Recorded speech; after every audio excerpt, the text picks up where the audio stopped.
झाली पाहिजे, मात्र तुम्हाला अकोला जिल्ह्याची मी जिल्ह्याच्या बाहेर गेलोच नाही आहे। या बुलढाणा जिल्ह्याच्या डीपीसीचा मी सदस्यच राहणार आहे, त्यामुळे जिल्ह्याच्या विकासात कुठेही बाधा येईल असं मी होऊ देणार नाही।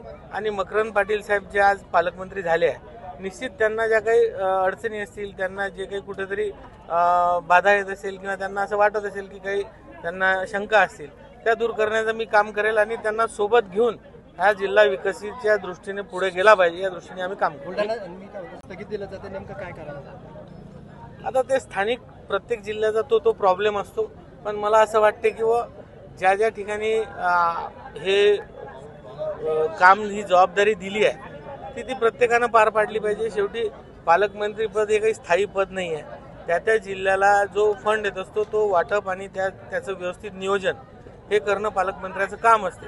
तरी काही लोकांना अडचण असेल तर त्यात मार्ग निघेल। जिल्हावासियांची मागणी होती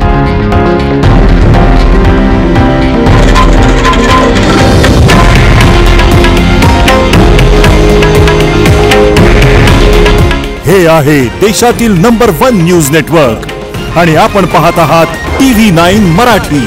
काळजी तुमची, हित महाराष्ट्राचं।